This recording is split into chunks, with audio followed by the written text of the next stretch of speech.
የሐዋርያት ሥራ ምዕራፍ 1 ቴዎፍሎስ ሆይ ኢየሱስ ለማድረግና ለማስተማር የጀመረውን ሁሉ ቀደም ባለው መጽሐፌ ጽፌልሃለሁ። ይኸውም እስካረገበት ቀን ድረስ ለመረጣቸው ሐዋርያት በመንፈስ ቅዱስ አማካይነት የሰጣቸው ትእዛዝ ነው።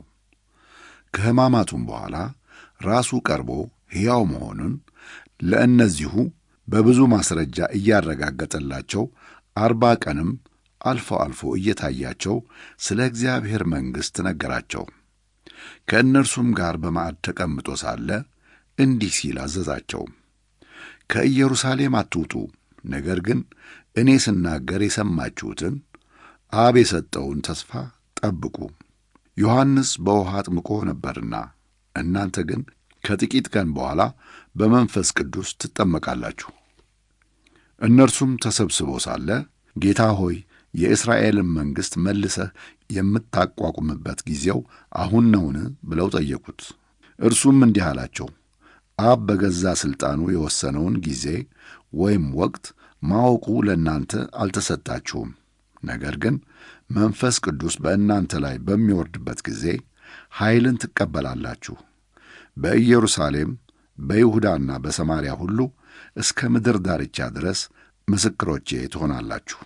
ይህን ካለ በኋላ እያዩት ወደ ላይ ዐረገ፣ ደመናም ከዐይናቸው ሰወራቸው። እርሱም በሚሄድበት ጊዜ ትኩር ብለው ወደ ሰማይ ሲመለከቱ እነሆ ነጫጭ ልብስ የለበሱ 2 ሰዎች ድንገት አጠገባቸው ቆሙ። እንዲህም አሏቸው፣ እናንተ የገሊላ ሰዎች ሆይ ወደ ሰማይ እየተመለከታችሁ እዚህ የቆማችሁት ለምንድን ነው? ይህ ከእናንተ ዘንድ ወደ ሰማይ ሲያርግ ያያችሁት ኢየሱስ ልክ ወደ ሰማይ ሲወጣ እንዳያችሁት በዚሁ ሁኔታ ይመለሳል። ከዚያም ደብረ ዘይት ከተባለው ተራራ ወደ ኢየሩሳሌም ተመለሱ። ይህም ተራራ ከኢየሩሳሌም የሰንበት መንገድ ያህል ይርቅ ነበር። ወደ ከተማይቱም በገቡ ጊዜ ወደሚኖሩበት ሰገነት ወጡ።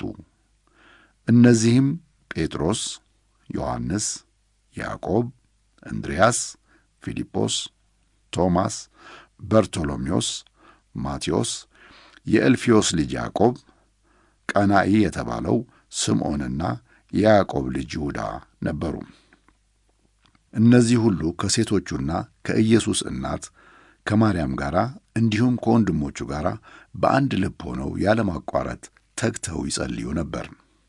በእነዚያም ቀናት ጴጥሮስ 120 በሚሆኑ ወንድሞች መካከል ቆሞ እንዲህ አለ፣ ወንድሞች ሆይ ኢየሱስን ለያዙት ሰዎች መሪ ስለሆናቸው ስለ ይሁዳ መንፈስ ቅዱስ አስቀድሞ በዳዊት አፍ የተናገረው የመጽሐፍ ቃል መፈጸም ስላለበት እርሱ ከእኛ እንደ አንዱ ተቆጥሮ በዚህ አገልግሎት የመሳተፍ ዕድል አግኝቶ ነበር።